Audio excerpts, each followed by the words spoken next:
धूमकेतू अनेक हेतू धरुनी मनी आला, सावरकर कुलोत्पन्न हिंदू सुत झाला. अंदमानी काळे पाणी प्राशिले तयाने, हलाहल पचविले जैसे शिवाने. आर्यांच्या भूमीचा त्राता शिवराजा, हिंदूंचा कैवारी तसा विनायक साचा. शबरीती केवट तो रामाला प्यारे, प्रयत्नांती याने पतित पावन केले सारे. भाषेचा गहिवर जो शुद्धीतून जपला, सावरकर शब्दकोश मराठी उद्भवला. बंदिवान स्थानबद्ध बहिष्कृत जरी असला, कृष्णाचा कर्मयोग सदेही अवतरला. देश धर्म कार्यपूर्ण हेतू सर्व सुफळ संपूर्ण, भीष्माचा वारसा इच्छा मृत्यू त्याने धारिला. तरीही अनादितो अनंततो अवध्यतो भला, मारेल रिपू जगती असा कवण जन्मला. आता मी या रचनेचे निरूपण करायचा प्रयत्न करते. धूमकेतू अनेक हेतू धरुनी मनी आला, सावरकर कुलोत्पन्न हिंदू सुत झाला. आता धूमकेतू हाच शब्द का, तर याच्या मागे काही विचार आहेत. सर्वप्रथम सावरकरांचे व्यक्तिमत्व हे जगावेगळे होते. त्यांनी जी कामं करून दाखवली ती कामं करायला 2-4 जन्मसुद्धा कमी पडले असते. त्यासाठी लागणारी ऊर्जा किंवा चैतन्य नक्कीच पृथ्वी बाहेरून कुठून तरी आलं असेल असं मला वाटतं. दुसरी गोष्ट म्हणजे धूमकेतू जेव्हा पृथ्वीच्या पृष्ठभागावर आघात करतात तेव्हा ऐतिहासिक घटना घडतात आणि या घटनांचे परिणाम हजारो लाखो वर्ष टिकून राहतात. त्यामुळे या गोष्टी सावरकरांच्या व्यक्तिमत्वाशी अत्यंत सुसंगत आहेत असं मला वाटतं आणि म्हणून मला असं वाटतं की धूमकेतू काही हेतू धरून आला होता आणि त्या हेतूंच्या पूर्ततेसाठी त्याला शरीर धारणेची गरज होती. त्या शरीराचे नाव विनायक दामोदर सावरकर.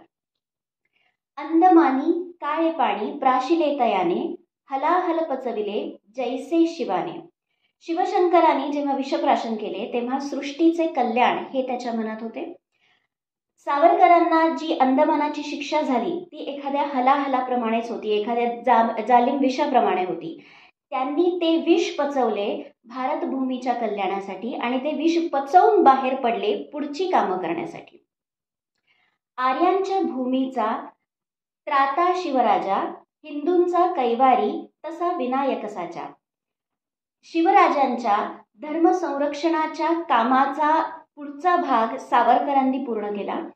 हिंदू धर्म टिकवायचा तर आधी हिंदू टिकवला पाहिजे हे लक्षात घेऊन शिवरायांच्या पावलांवर पाऊल ठेवून जे कुणी हिंदू धर्मांतरित झालेले होते त्यांची शुद्धी करून त्यांना धर्मात परत घेतले.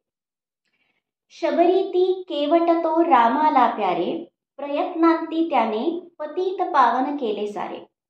आपल्या मर्यादा पुरुषोत्तम रामाने कधी भेदभाव केला नाही, परंतु आपल्या समाजाला स्पृश्य अस्पृश्यता वादाची कीड लागलेली होती. त्याच्यामुळे समाजाचं फार नुकसान होत होतं. त्याच्यावरचा उपाय म्हणून सावरकरांनी अस्पृश्यता निर्मूलनाचं काम सुरू केलं आणि पतित पावन मंदिरात अस्पृश्यांना मंदिर प्रवेशाचा अधिकार दिला. अशा प्रकारे अविचाराने जे पतित झाले होते ते सर्व पावन झाले. भाषेचा गहिवर जो शुद्धीतून जपला, सावरकर शब्दकोश मराठी उद्भवला. इंग्रजी शिक्षणाच्या प्रसारामुळे इंग्रजी शब्द मराठी भाषेत मूळ धरू लागले होते.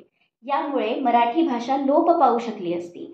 म्हणून सावरकरांनी इंग्रजी शब्दांसाठी मराठी प्रतिशब्द शोधून काढले जे आपण आजही वापरतो. बंदिवान स्थानबद्ध बहिष्कृत जरी असला, कृष्णाचा कर्मयोग सदेही अवतरला. ही सर्व कामं करत असताना ते बंदिवान तरी होते, स्थानबद्ध तरी होते, नाहीतर गांधी हत्येचे आरोपी म्हणून बहिष्कृत तरी होते. परंतु त्यांनी कधी कुणाचा राग केला नाही की कशाचा मोह धरला नाही. कर्मण्येवाधिकारस्ते मा फलेषु कदाचन या सिद्धांताचा ते मूर्तिमंत उदाहरण होते. देशधर्म कार्यपूर्ण हेतू सर्व सुफळ संपूर्ण. भीष्माचा वारसा इच्छा मृत्यू त्याने धारिला. जसे की मी आधीच म्हटले, एक धूमकेतू काही हेतू पूर्ण करायला आला होता आणि त्यासाठी त्याला शरीर धारणेची गरज होती. त्याचे सर्व हेतू पूर्ण झाल्यानंतर त्या शरीराचे प्रयोजन संपले आणि म्हणून सावरकरांनी प्रायोपवेशन पद्धतीचा स्वीकार करून इच्छा मृत्यूचा स्वीकार केला. आणि तरीही अनादितो अनंततो अवध्यतो भला, मारिल रिपू जगती असा कवण जन्मला. हे शब्द माझे नाहीत, हे सावरकरांचेच शब्द आहेत. परंतु सावरकरांसारखा कवी, महान साहित्यिक जेव्हा शब्द रचना करतो तेव्हा ते शब्द त्रिकालबाधित सत्य असतात.